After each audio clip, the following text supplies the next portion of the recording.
Alright, so we watched Phantasm from 1979. Made it onto the list because it's a horror film. Written and directed by Don Coscarelli? Coscarelli or possibly Coscarelli. I don't know. It's considered a cult hit, and I don't even know what I'm gonna say about this thing. Oh my god. So, like, this movie, it leans on horror tropes, but also it breaks them. Like, so this film does something that most horror films I have not found do at all. So our protagonist is the small child. As, you know, that's not too out of the ordinary. You know, we got that in not Friday the 13th. No, even Friday the 13th. Those were, like, people at camp. Yeah, Nightmare on Elm Street. Freddy's going after the kids, you know? So yeah, there's this kid. He's, like, I think, like, 15 or something. And he's living with his older brother, and he ends up getting wrapped up in this plot. Like, his parents have died, so he's just living with his brother, and then he gets brought to a funeral for a friend of his brother's, and then shit starts happening. And this is the only time I've seen in a horror movie where he's just like, look, I have proof. And just the adult in the room just says, yeah, it's monsters, let me get my gun. And then they just go shoot them. He just gets a gun. He's like, all right, I've got the shotgun. You take the 45 in case anything comes in. And let's deal with this shit. I'm going up to the funeral home to shoot some dwarves. It's ridiculous. Oh my god. Like, it turned into a fucking... It went from being a Resident Evil game to a Dino Crisis game. Just suddenly became a shoot 'em up, you know? I loved that for this film. I was very entertained when they were just like, you know, why don't we just shoot it? God, there's an old Fireside comic. If I can find it, I'll put it here. And that's what happened in this movie. We have, apparently this is an iconic horror villain, the Tall Man, they call him. He's the mortician at the funeral home. And so he has a nice steady stream of bodies. He can also shapeshift into a hot lady. The awkward implication of this is that our protagonist's older brother went down on the Tall Man in the graveyard. God, they did the horror thing where there's a graveyard and there's a couple of people boning in it, and then the girl who's on top stabs the dude with a knife and he's dead. And then we attend his funeral. And that's how this thing kicks off, is the brother and his friend the ice cream salesman and some other people all have to go to this guy's funeral. And the kid brother is like driving his dirt bike through the graveyard, and I'm like, you can't do that. Don't do that. And he kept like hearing things in the graveyard and seeing things out of the corner of his eyes, and like the camera catches a glimpse of something moving, and you're like, well, what could that be? I don't know. What could it be? We find out later on, it's a robed figure. They look like Jawas. I'm making jokes the whole time that they just want to buy your droids or something. And the truth is not that far off. It turns out that what's happening here, the mortician, the Tall Man, he's tall, and his minions are short. And I guess maybe this makes sense. The minions are short because he takes the bodies and he scrunches them down so that they can survive the high gravity on his home planet. This gets very strange. He's sending dwarves to his home planet in order to do menial labor. Zombie dwarves. So maybe he's tall because Earth's gravity has less of an effect on him, so he elongated. I don't know. They didn't go into it that much. I picked this movie because of the poster. The poster is ridiculous. I love this thing. Look at this poster.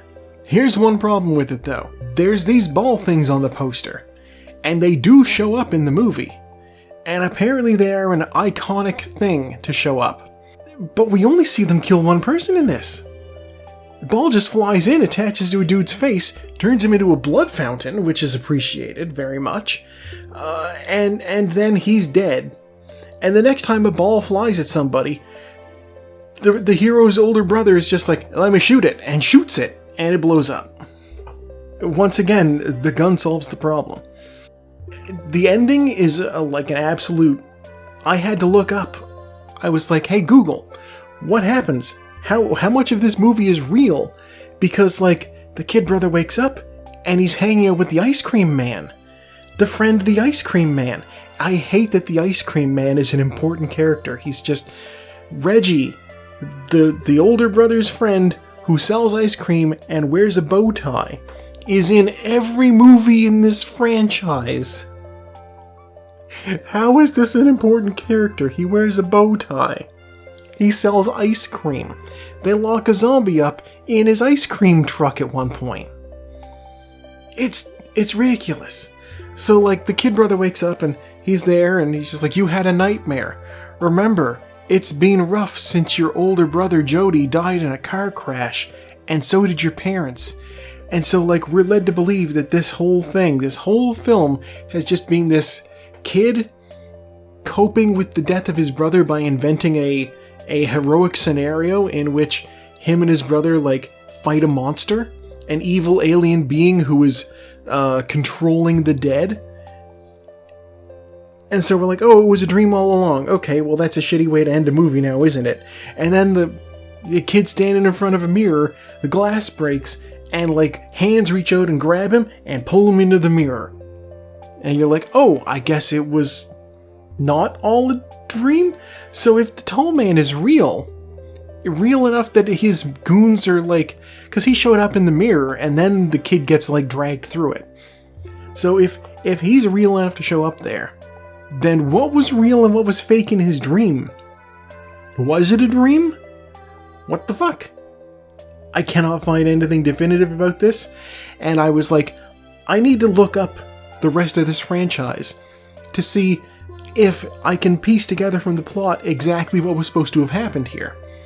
I think it's like a Friday the 13th situation, where, like, the first movie, everybody's like, Jason Voorhees has come back from the dead and he's killing people. We gotta do something about Jason. Jason's killing people. And then it's not Jason, it's his mother getting revenge for her dead child. And then every other movie in the franchise, it's Jason. He's back from the dead and he's killing people. So, like, do these even tie together? Like, obviously, the rest of the Phantasm movies do tie together because the kid from the first movie is in most of the sequels, if not all of them. The older brother apparently comes back from the dead in, like, the third movie. And the ice cream man and the tall man are in all of them. And I'm like, okay, sure. One of our heroes wears a bow tie. Come on, I know it's the 70s, but come on, bow ties have never been fashionable. I need to mention something about the score of this film. So the theme song for this movie, I was listening to it and I'm just like, what came out first, this or The Exorcist? The Exorcist came out first. This movie is, like, standing on the shoulders of The Exorcist, at least in terms of the movie, like the theme. This theme song sounds so goddamn like Tubular Bells. I'm like, did they just do, like, the no-name brand Tubular Bells? Like, listen to this.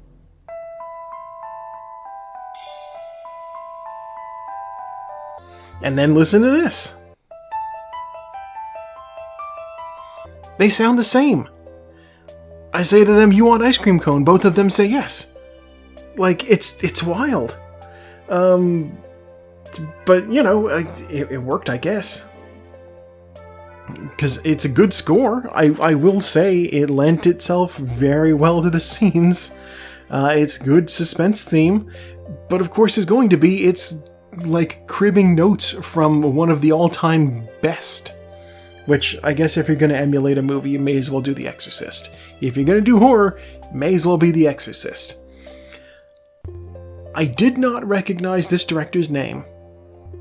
But it turns out I've seen something else that he's done.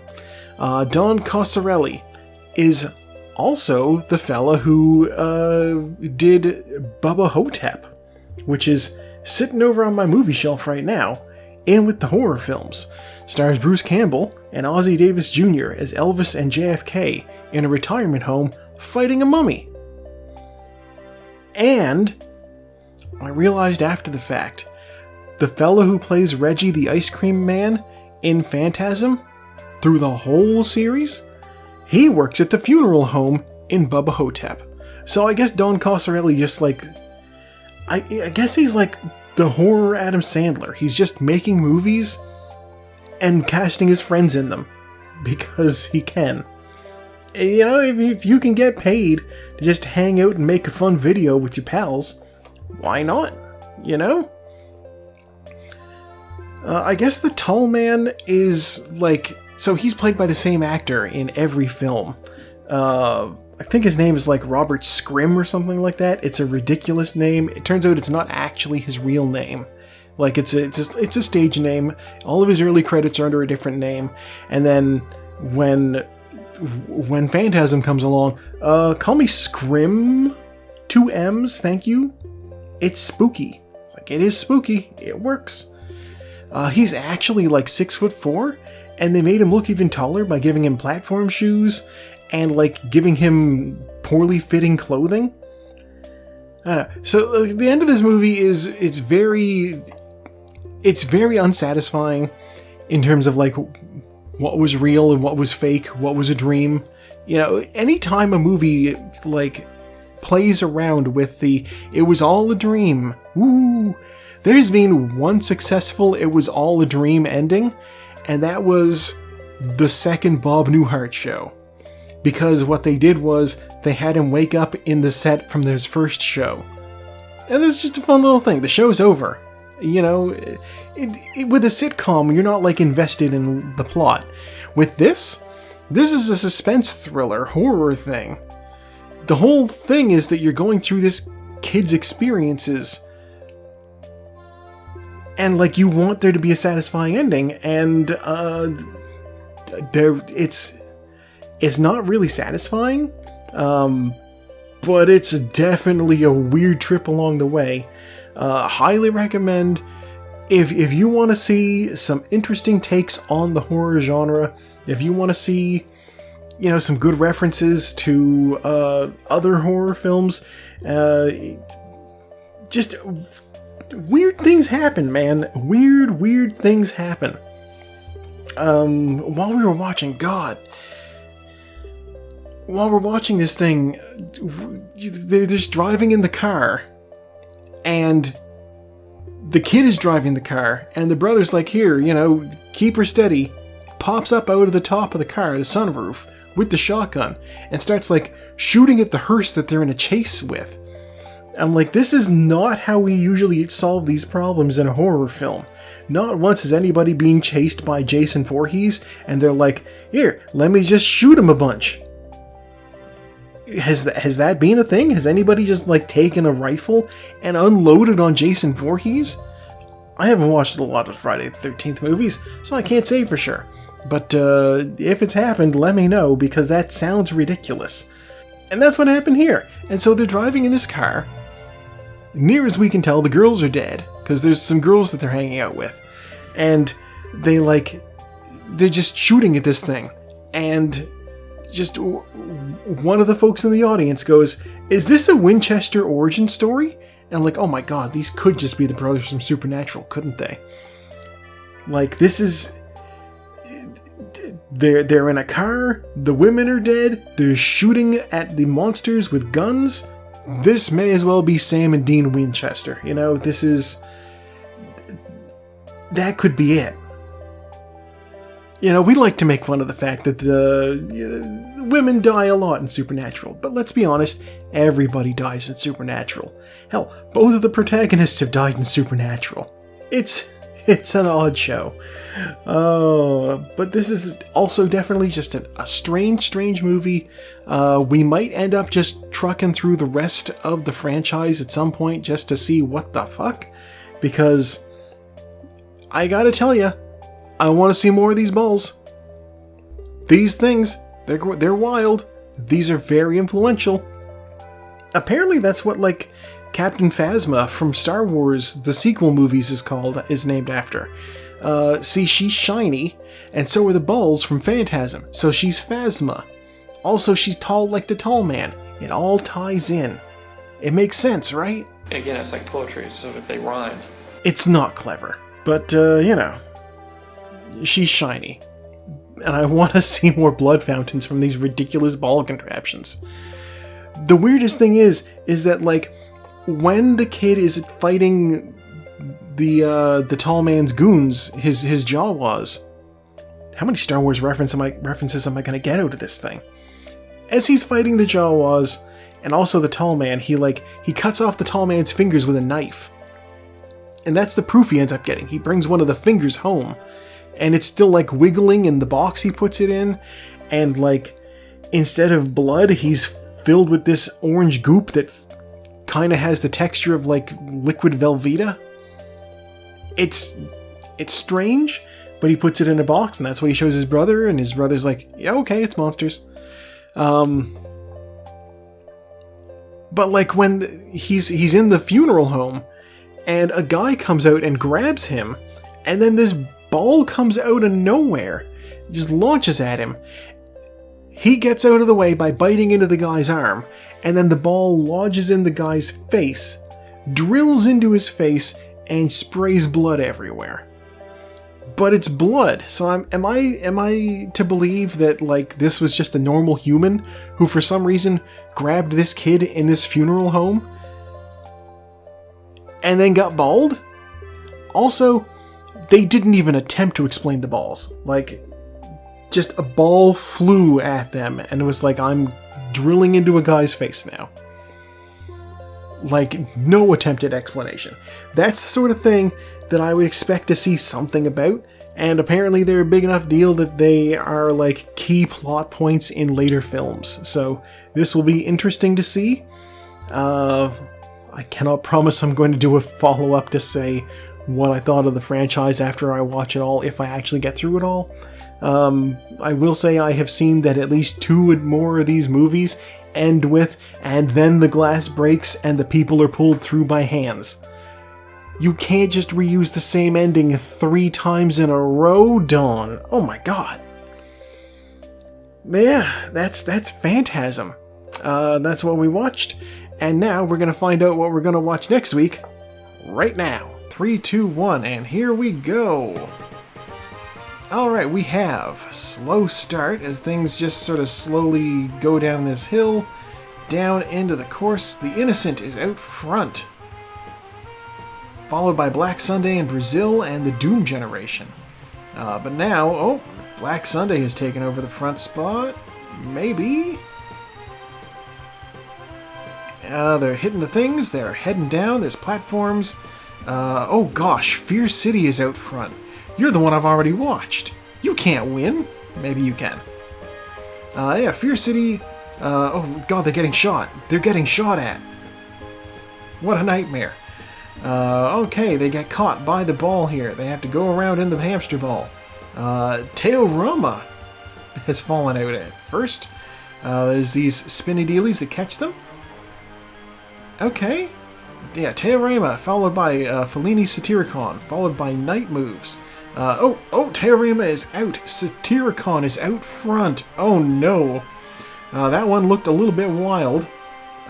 Just passing effortlessly. Never mind, it got flung out the back. Dead Calm getting flung through the spinner into the barrel. Full of pegs, followed by Ghosts. Ooh, we're in the thing. Killing of a Chinese bookie. Doom Generation.